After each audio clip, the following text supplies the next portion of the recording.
हर हर महादेव। भक्तों, हैप्पी नाग पंचमी। आप सभी को नाग पंचमी की ढेर सारी शुभकामनाएं। बताऊंगी आज नाग पंचमी की व्रत कथा सुनाने जा रही हूँ। सो प्लीज आप सभी नाग पंचमी की व्रत कथा को ध्यान पूर्वक सुनिए। नाग पंचमी की व्रत कथा सुनने के लिए हम अपने सीधे हाथ में थोड़े से बाजरे के दाने और फूल लेकर नाग पंचमी की व्रत कथा सुनेंगे। कथा को अंत तक जरूर सुनिएगा, तभी इसका पूर्ण फल प्राप्त होगा।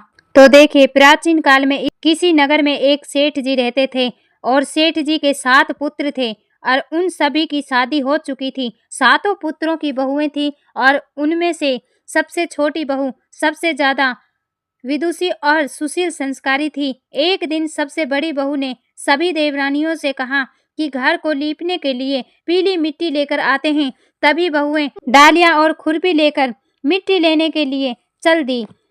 जब वह मिट्टी खोदने लगी तो वहां एक सर्प निकला। बड़ी बहू उसे सर्प को खुरपी से मारने लगी। यह देखकर छोटी बहू ने तुरंत कहा, दीदी इसे मत मारिए, यह बेचारा तो निरपराध है। छोटी बहू की बात सुनकर बड़ी बहू ने सर्प को नहीं मारा। सर्प एक ओर जाकर बैठ गया। जब छोटी बहू ने सर्प से कहा कि भाई आप यहीं रुकना, मैं अभी आपके लिए दूध लेकर आती हूँ। इतना कहकर छोटी बहू घर को लौट आई, लेकिन घर में काम में आकर व्यस्त होने के कारण वह सर्प को किया हुआ वादा भूल गई।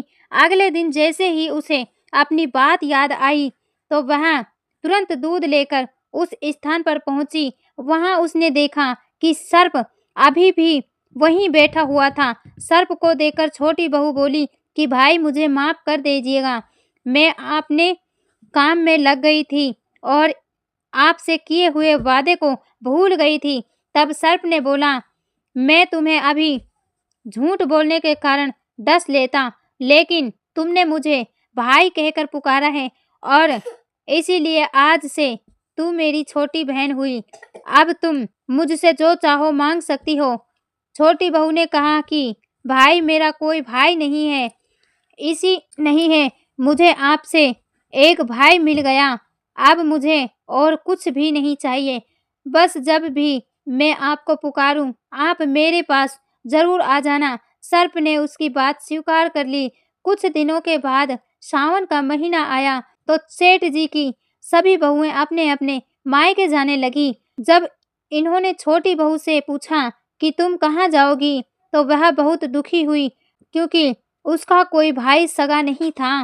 तभी वहां एक दूर के रिश्तेदार का व्यक्ति आया और उसने कहा कि मैं इसे लेने आया हूँ और मैं इसका भाई हूँ। सेठ जी ने कहा, लेकिन छोटी बहू का कोई भाई नहीं है। उस व्यक्ति ने किसी तरह इन्हें विश्वास दिलाया और सेठ जी से छोटी बहू को उसके साथ ले जाने की अनुमति दे दी। रास्ते में उस व्यक्ति ने छोटी बहू से कहा कि बहन मैं तुम्हारा वही भाई हूँ जिसे तुमने सर्प के रूप में देखा था।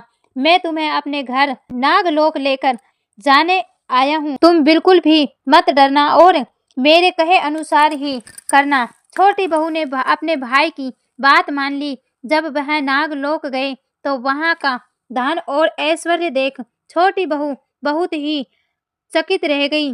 सर्प उसे अपनी माता के पास लेकर गया और बोला, माता यह मेरी बहन है, इसने ही मेरी जान बचाई थी। अब यह कुछ समय हमारे साथ ही रहने वाली है। सर्प की माता ने छोटी बहू को प्रेम से गले लगाया और इसके बाद छोटी बहू वहां खुशी खुशी रहने लगी। उस समय वहां शेष नाग के बहुत से छोटे छोटे बच्चे थे। छोटी बहू रोज देखती कि उनकी माता सभी बच्चों के लिए दूध गर्म करती और फिर ठंडा करके एक घंटी बजाती। घंटी की आवाज सुनते ही सभी छोटे छोटे नाग के बच्चे वहां आकर दूध पीते थे। एक दिन छोटी बहू ने कहा कि माताजी आज मैं दूध ठंडा कर देती हूँ। उसने दूध रखा, लेकिन दूध अभी पूरी तरह ठंडा नहीं हुआ था कि उसने जल्दबाजी में घंटी बजा दी। घंटी की आवाज सुनते ही सभी छोटे छोटे नाग के बच्चे दूध पीने के लिए दौड़े आए। गर्म दूध पीने के कारण कई नाग बच्चों के फन जल गए। यह देखकर सभी सर्प बहुत ही क्रोधित हुए और छोटी बहू को दंड देने की बात करने लगे। लेकिन सर्प की माता ने उन्हें समझाया और छोटी बहू को क्षमा करने के लिए कहा। सभी ने माता की बात मान ली। इसके बाद सर्प और उसकी माता ने छोटी बहू को बहुत सारा धन, हीरे मोती, जवाहरात देकर उसके घर के लिए उसे विदा किया।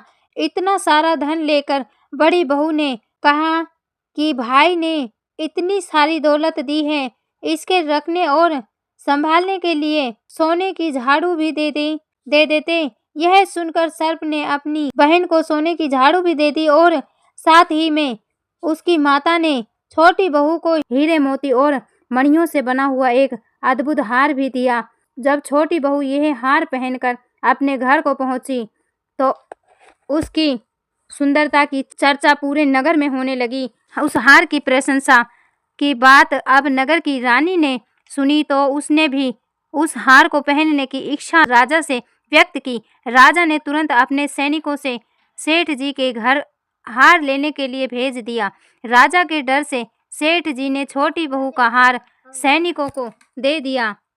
अपना हार चले जाने से छोटी बहू बहुत दुखी हुई। उसने अपने भाई सर्प को याद किया और सारी बातें उसे बता दी। सर्प ने कहा कि बहन, तुम दुखी मत हो, चिंता मत करो, राजा स्वयं तुम्हारा हार तुम्हें लौटाने के लिए तुम्हारे पास आएंगे। इधर रानी ने जैसे ही वह हार पहना, वह हार सर्प में बदल गया। रानी डरकर चीख पड़ी। उसे देखकर राजा बहुत ही घबरा गए और उन्होंने छोटी बहू को तुरंत दरबार में बुलाने का आदेश दिया। सेठ जी स्वयं छोटी बहू को लेकर राजा के सामने उपस्थित हुए। राजा ने पूछा कि तुमने इस हार में ऐसा कौन सा जादू किया है कि यह सर्प बन गया? तो छोटी बहू ने हाथ जोड़कर कहा कि राजन, मुझे क्षमा कीजिए, मैंने कोई जादू नहीं किया, यह हार मुझे मेरे भाई ने दिया था।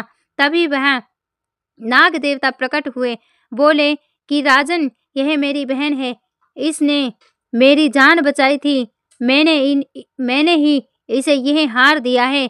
नाग देवता को देखकर राजा सहित सभी लोगों ने उन्हें प्रणाम किया और छोटी बहू के प्रति अपनी भूल के लिए क्षमा याचना की।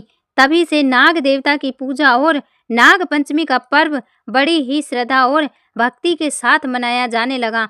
तो भक्तों, आपको नाग पंचमी की यह पौराणिक कथा कैसी लगी मुझे जरूर बताना, और वीडियो अच्छी लगी लाइक शेयर सब्सक्राइब जरूर करें। अगर आप हमारे चैनल पर नए हैं तो प्लीज़ चैनल को सब्सक्राइब करें और इस वीडियो को आगे से आगे शेयर करना बिल्कुल भी ना भूलें। तो चलते हैं और मिलते हैं किसी और वीडियो में। तब तक के लिए महादेव और नागदेव आप सभी को स्वस्थ रखें, मस्त रखें, और आप सभी को फिर से एक बार नाग पंचमी की हार्दिक शुभकामना। आप सभी पर नाग देवता की असीम कृपा बरसती रहे। नाग देवता ने जिसे छोटी बहू का साथ दिया, उसी तरह नाग देवता जो आपकी पूजा करे, आपकी कथा सुने, आप उसके समस्त दुखों को दूर कर उसको सुखों की प्राप्ति करना।